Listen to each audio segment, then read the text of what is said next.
Hey guys, welcome back to my channel. This is Rashmi. और आप में से बहुत सारे लोग जो कि मुझे जानते हैं और बहुत सारे ऐसे लोग होंगे जो मुझे नहीं जानते, इस वीडियो के थ्रू जानेंगे, यानी कि नई पहली बार मुझसे मिलेंगे, मेरी वीडियो देखेंगे। सो गाइस, प्रॉमिस करती हूँ इस वीडियो को लास्ट तक जरूर देखिएगा। ये आपकी लाइफ में बहुत ज़्यादा प्रभाव डालेगा, क्योंकि मेरा जो खुद का एक्सपीरियंस था, आप लोग के बहुत सारे कमेंट्स आते हैं मेरी शादी को लेकर के, मेरे ससुराल वालों को लेकर के। तो मैंने सोचा क्यों ना आज सारा का सारा डाउट एक ही वीडियो में क्लियर कर दूं। तो इसलिए इस वीडियो को बनाना बहुत ही ज़्यादा इम्पोर्टेंट हो गया था मेरे लिए। तो खैर, आज मैं कैसी लग रही हूँ पहले तो मुझे ये बताइए। सो गाइज, चलिए अब वीडियो को स्टार्ट करते हैं। तो आप लोग को लगता है सबकी लाइफ को देख के बाहर से ना बहुत कुछ अच्छा लगता है कि हाँ, इसकी लाइफ तो बहुत अच्छी है, या यूट्यूब पे भी अगर मैं बात करूँ, लोग जो दिखाते हैं वो सिर्फ 10-15 मिनट के बीच का होता है। पूरी लाइफ और पूरी रियलिटी आपको नहीं पता होती है यूट्यूब पे। बट मैं पूरी कोशिश करती हूँ मैं जैसी हूँ वैसे ही आप लोग के सामने रहूँ। मुझे बनावटी बिल्कुल नहीं आता है, जो सच है। और मैं बहुत ज़्यादा मुंहफट भी कहलाती हूँ। मेरे घर में ऐसे लोग कहते हैं कि इसके मन में जो रहता है वो बोल देती है। तो बस ऐसी ही हूँ मैं। तो मुझसे कुछ चीज़ छिपाई नहीं जाती कि इस चीज़ को नहीं, मत बताओ, मत छिपाओ। और आज मैं ये जो वीडियो बना रही हूँ, मैंने किसी को नहीं बताया है, मतलब इनको भी नहीं बताया। ये अभी ऑफिस में, कल ये वीडियो जब मैं अपलोड करूँगी तो शायद इन पहली बार देखेंगे कि अरे ये तुमने आज कौन सी वीडियो डाल दी, तो उन्हें भी पता लगेगा। तो ये वीडियो मैं सिर्फ आप लोग के लिए बना रही हूँ, तो बिना स्किप करे वीडियो को लास्ट तक जरूर देखिएगा। तो आप लोगों को पता है मैं मेरी शादी के बारे में आज बात करने वाली हूँ। और एक ऐसी कंडीशन आ जाती है इंसान की शादी में जब लगता है कि नहीं, मुझे अब इनके साथ नहीं रहना है, कुछ भी हो जाए। तो क्या ही बताऊँ मैं आप लोगों को। स्टार्टिंग करती हूँ। जब मेरी शादी फिक्स हो रही थी तो मैं ग्रेजुएशन सेकेंड ईयर या थर्ड ईयर में थी। मैंने एग्ज़ाम दिया था और एग्ज़ाम दे के मैं वापस घर आ रही थी। फिर रास्ते में, मतलब घर के सामने मेरा जो मायका है वहाँ पे 2 गेट है, एक आगे का एक पीछे का। तो जो मेरी बहन थी वो आगे खड़ी हुई थी कि हाँ गोलू दी, तुमको देखने वाले लड़के आए। इस टाइम मेरे पास फ़ोन नहीं था, ग्रेजुएशन 2016 की बात है ये। तो उस टाइम पे मेरे पास फ़ोन नहीं था, तो इस वजह से वो बाहर गेट पे ही खड़ी थी कि हाँ, उसको पता था ये टाइमिंग है गोलू दी के आने का। तो बोलती है कि पीछे से आ जाओ, घर में लड़के वाले आए हैं। मुझे लगा लड़के वाले आए हैं, मैं खुद डर गई पहले। तो मुझे जब रोना आता है तो मुझे भूख बहुत लगती है, टेंशन जब भी होती है तो मैं इतना खाती हूँ, इतना खाती हूँ कि मैं बता नहीं सकती। मुझे कुछ भी खाने को चाहिए होता है टेंशन में। सो गाइज, ये तो हुआ। फिर मैं घर आई अंदर, फिर ये वो लड़के वाले आए हैं, तो चलो चलते हैं। बड़ी मम्मी मेरी थी तो वो बहुत ज़्यादा मुझे मानती हैं और बहुत ज़्यादा सपोर्ट करती हैं हर चीज़ में मेरी, मतलब बदमाशी में। उनको तो पूरी रट्टी हुई है कि हाँ, ये गलती इसकी ही है। तो पता है, ऐसे हम लोग जॉइंट फैमिली में थे, 17-18 लोगों का परिवार था। दादी, बाबा, चाचा, चाची, हम 4 बहनें, 2 हम रियल सिस्टर, 2 मेरी कज़िन। बट हम लोग रहते एकदम रियल सिस्टर की तरह ही। जब मैं घर जाऊंगी तो आप लोग को ज़रूर मिलाऊंगी उन सभी से। हम लोग डेली बात करते हैं यहाँ पे भी, मतलब बहुत अच्छी फैमिली है हमारी। तो बस ये होता है कि बड़ी मम्मी ने मुझसे कहा चलो सूट वूट पहन लो। मैंने फेस वॉश किया, सूट पहना और चले गए सामने, वहाँ बैठ गया। मेरे डर इतना लग रहा था, मतलब आप खुद सोच लो उस टाइम पे मेरी एज होगी मुश्किल से 20 या 21 साल। 21 साल क्यों, 21 साल पे तो मेरी शादी हुई थी 2018 में। मैं बात करी 2016 की, और हमारी शादी के बीच में 2 साल का गैप था, क्योंकि मम्मी को अभी था कि चलो लड़का पसंद है और उन्हें शादी करनी थी। इनको भी था कि लड़की देखने जब आए थे कि हाँ ठीक है, मुझे इससे शादी करनी है। पर ये था ना कि अभी इतनी जल्दी, थोड़ा एज कम थी, सब कुछ था। और हम दोनों की एज में गैप है 4 साल का, ज़्यादा भी नहीं कह सकते। अब 4 साल तो चलता है, हो गई शादी तो हो गई। बहुत सारे लोग तो क्लासमेट से होते हैं तो मतलब साथ के ही रहते हैं, बट अब है शादी, 4 साल का गैप। तो इनके पास था उस टाइम पे, ये कारपोरेशन बैंक में जॉब कर रहे थे। उसके बाद कस्टम में हुए, फिर इनकम टैक्स में हुए, और उसके पहले भी बहुत सारी जॉब भी निकाल चुके थे, जैसे पुलिस कांस्टेबल वगैरह, जो स्टार्टिंग से इन्होंने मतलब जॉब निकालना शुरू किया था। तो बहुत ही ज़्यादा पढ़ने में अच्छे, टैलेंटेड इंसान माने जाते हैं। मैं उतनी ज़्यादा पढ़ने में अच्छी नहीं हूँ कि बहुत ही टॉपर लेवल की हूँ कि हाँ इतनी अच्छी रश्मि पढ़ने में। बट मेरा क्या होता है कि मैं थोड़ा सा ठीक ठाक हूँ पढ़ने में। एग्ज़ाम निकल जाते हैं, बस इतनी गनी में सुपर टेट का वेट कर रही, वही एग्ज़ाम निकल जाए।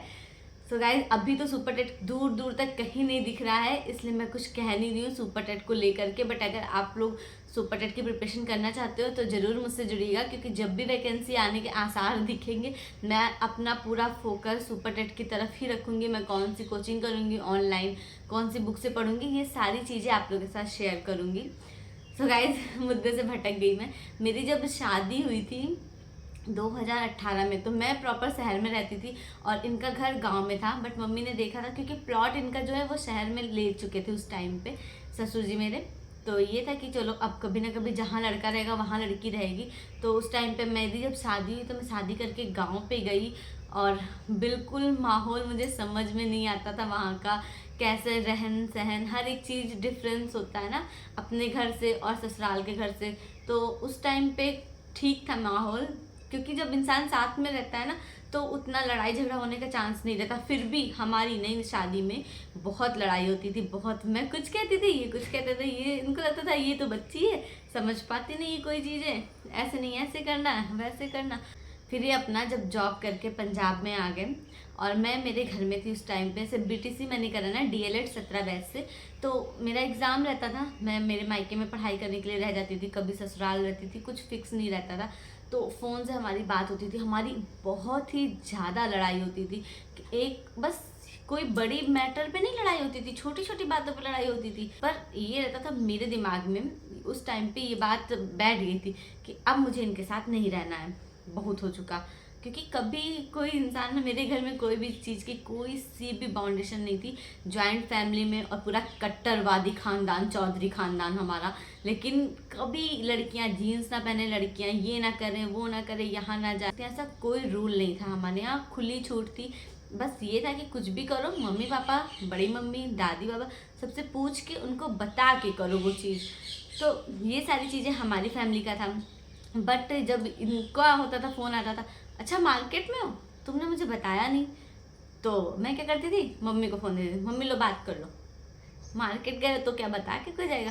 पर मेरे दिमाग में ये बात हमेशा रहती थी, अब मुझे इनके साथ नहीं रहना, मुझे जॉब करनी है, मुझे अलग रहना है। पर एक चीज़ था कि ये बहुत ही ज़्यादा मैच्योर थे, इन्होंने कभी ये नहीं कहा कि हाँ मुझे तुम्हारे साथ नहीं रहना है, और हर चीज़ को संभाल लेते थे। हालांकि मैं सॉरी ज़रूर बोलती थी, लेकिन जब बोलती थी, जब मुझे एहसास होता था यार मैंने तो इस बात को गलत कह दिया, मुझे नहीं कहना चाहिए था इनसे, या कुछ चीज़ें ऐसी होती हैं जो कि लगता है कि मम्मी लोगों को सारी बातें मैं बताती थी। पहली चीज़ हमारे यहाँ यही होता है कि अगर आप लोग में मतलब मम्मी को हर अपनी छोटी से छोटी, बड़ी से बड़ी बात बतानी, तो वो मेरी आदत बन चुकी थी। मैं अभी तक अपनी सारी बातें शेयर कर लेती हूँ मम्मी से, मम्मी बहन से, भाई से। पापा से नहीं करती, पापा से हम लोग को बहुत डर लगता है। तो मेरी जब भी कोई भी लड़ाई होती थी, मम्मी को पूरा पता रहता था कि हाँ इन लोगों की लड़ाई हो गई। और एक चीज़ और ये लगता था मुझे कि प्यार नहीं है तो फिर मतलब हम दोनों के बीच में। बट जब लड़ाई होती थी तो ऐसे इंसान डिप्रेशन में चला जाता है। मैं समझ सकती हूँ, नई नई शादी में जब लड़ाइयाँ होती हैं कि हाँ खाना नहीं खाना होता था, टेंशन के मारे फ़ोन नहीं आया, 50 बार फ़ोन देखो, मम्मी फ़ोन नहीं आया, मम्मी कहती थी मेरा दिमाग ना ख़राब करो। मतलब इतना ज़्यादा हम लोग का वो रहता था कि मम्मी देख लो अभी तक फ़ोन नहीं किया। फिर फ़ोन आता था तो मेरा मन करता था मैं फ़ोन ना उठाऊँ। पर मतलब ये सारी चीज़ें बहुत होती थी हमारी लाइफ में।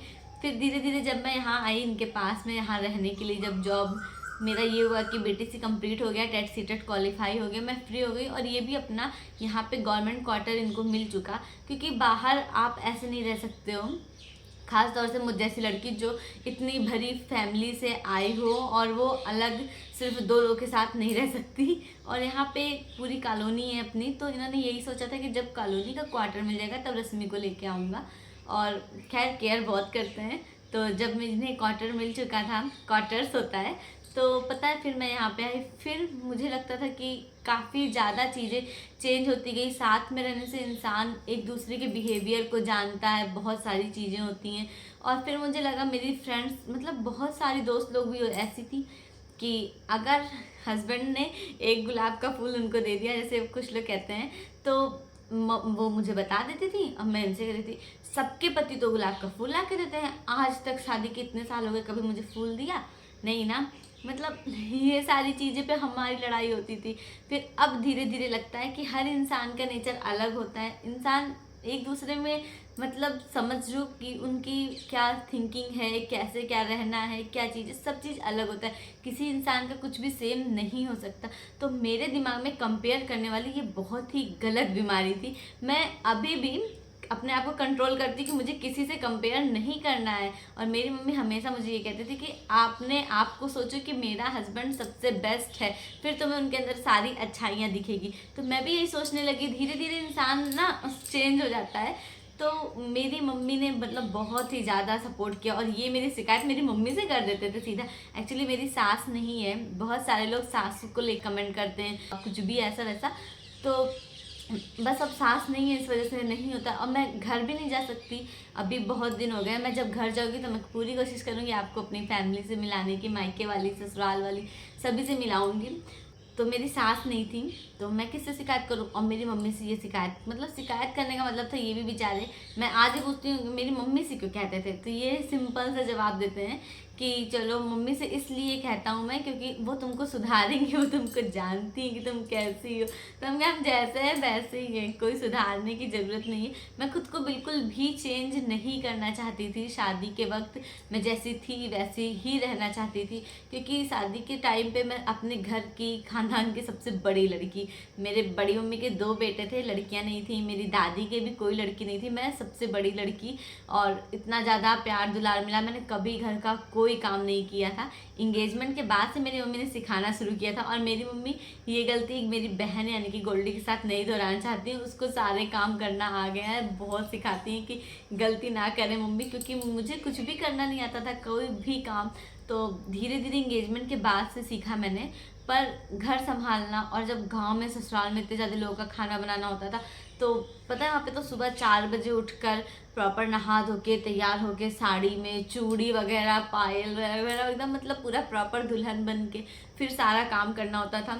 और मुझे ऐसा था छोटी सी बच्ची, अब मैं सोचती हूँ खुद को, तो फिर भी उस टाइम पे मैंने बहुत कुछ मैनेज करा था अपने ससुराल में। और अभी भी करती हूँ, जब भी हम लोग ससुराल जाते हैं तो साड़ी ही पहनना होता है। यहाँ पे तो बस 2 लोग हैं, तो आप बाहर रहते हो कभी भी कुछ भी पहन सकते हो, ये आपके ऊपर डिपेंड करता है। और ये मुझे कभी रोकते नहीं है कि नहीं तुम शॉर्ट्स मत पहनो, तुम ये मत पहनो, ऐसे मत करो। तो ये सारी चीज़ें होती हैं। बट धीरे धीरे इंसान की क्वालिटी अगर आप देखना शुरू करोगे ना, तो जो बुराइयां और कमियां हैं वो सारी चीज़ें ख़त्म होने लगेंगी, क्योंकि कोई भी इंसान परफेक्ट नहीं होता है। मैं ये नहीं कह रही कि आप लोग सहो अत्याचार सहो, क्योंकि कभी भी इन्होंने आज तक मुझे मारा नहीं होगा, एक थप्पड़ भी। हमारी वैसे लड़ाई हो जाती थी, बट मार कभी नहीं खाई हूँ। ये सारी चीज़ें बहुत सारे रिश्तों में होती हैं। आप लोग के कमेंट्स आते हैं कि जी मेरे हस्बैंड मुझे मारते हैं, मेरी बुक फाड़ देते हैं, ये वो। तो मैं ये नहीं कहूँगी कि आप उनके साथ एडजस्ट करिए, मेरी बात का बिल्कुल गलत मतलब मत लीजिएगा। आप लोग जॉब करो, अपने पैरों पे खड़े हो और अपने लिए लड़ो।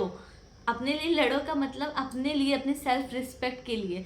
बाकी कभी भी अगर थोड़ी बहुत शादी में प्रॉब्लम आ रही, अगर वो मैनेज हो सकती तो बिल्कुल मैनेज करना चाहिए। और आज आप लोग देख रहे हो कि हम लोग काफ़ी ज़्यादा मैच्योर हो चुके हैं। हमारी शादी को 5 साल हो गया, मार्च में 6 साल हो जाएगा हमारी शादी को।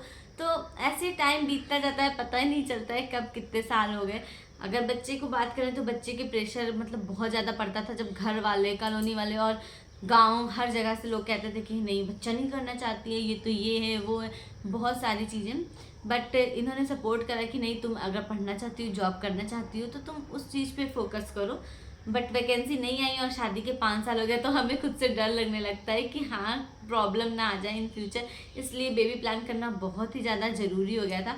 बाकी मैं यही करती हूँ कि जो कुछ भी होता है हमारे अच्छे के लिए ही होता है। अब बस अच्छे से बेबी हो जाए, टेंशन सारी ख़त्म हो जाए। तो गाइस उसके लिए आप लोग जो इतने अच्छे अच्छे ब्लेसिंग प्रे करते हो उसके लिए थैंक यू। और बहुत सारी चीज़ें होती हैं जो मैं नहीं जानती हूँ, क्योंकि यार इंसान धीरे धीरे हर चीज़ सीखता है ना, स्टार्टिंग से तो उसे कुछ भी नहीं पता होता है। तो बस यही कहना था मुझे आप लोगों से। एक मतलब एक टाइम आता है जब इंसान सोचता है कि नहीं मुझे इस इंसान के साथ अब नहीं रहना है, तलाक ले लेना है, डाइवोर्स दे देना, नहीं रहना ये वो। मैं कभी कभी कहती थी गुस्से में कि अब आपसे मैं नहीं, मेरा वकील बात करेगा। और ये मेरे पे हंसते थे, क्योंकि एक्चुअली शादी की रियलिटी मुझे नहीं पता थी कि नहीं अगर आपकी शादी हो गई उसको निभाना चाहिए अच्छे से, ये वो। तो मेरा जब गुस्सा आती था ना, लड़ाई होती थी हमारी, बस ठीक है अब मेरे वकील से बात करना, अब मुझसे मत बात करना, मैं तो सिर्फ यही कहती थी। तो वो सारी चीज़ें अब सोचो ना तो बहुत ज़्यादा ही हंसी आती है मुझे अपने आप पे कि मैं ऐसी थी। बट होता है इंसान के बारे में, मैं क्या ही बताऊँ, हर इंसान के अंदर एक चीज़ होती है कि वो अपना मतलब रिश्ते में अपने आप को और बिल्कुल भी चेंज करना नहीं चाहता है, बैलेंस बना के नहीं चलना चाहता है, बट बैलेंस दोनों को बनाना चाहिए। So guys I don't know मैंने ज़्यादा बोला या कम बोला, गलत बोला या सही बोला, बट जो सच था वो मैंने आप लोगों के साथ शेयर किया। अब पता नहीं क्या होगा, इस वीडियो से बवाल ना हो जाए यार, डर लग रहा है क्योंकि मुझे नहीं पता मैं क्या बोल रही हूँ। बस आप लोग के इतने सारे कमेंट आ रहे थे कि दीदी आपकी शादी बहुत ही अच्छी हुई है, कैसे मैनेज करते हो हर एक चीज़, घर परिवार और सब कुछ। तो मैंने सोचा मैं आप लोग के साथ ये बातें भी शेयर करूँ कि हर चीज़ सिर्फ अच्छी नहीं होती, कभी कभी हमें कुछ चीज़ें प्रॉब्लम भी देती हैं, कभी कभी कुछ चीज़ें अच्छी भी होती हैं। तो ये सारी बहुत ही अलग अलग चीज़ें हैं, बट हम कैसे मैनेज कर सकते हैं, हम उस चीज़ पे ज़्यादा फोकस करेंगे। रिश्ते तोड़ने के बजाय उस पर जोड़ने पे ध्यान देना होगा हमें। तो इसी के साथ हम वीडियो को एंड करते हैं। मिलती हूँ आपसे कल अगली वीडियो में मॉर्निंग में सुबह 9 बजे। तब तक के लिए बाय गाइज। मेरी वीडियो अच्छी लगी तो चैनल को सब्सक्राइब करना, वीडियो को लाइक करना और बहुत सारा प्यार देना। Bye bye.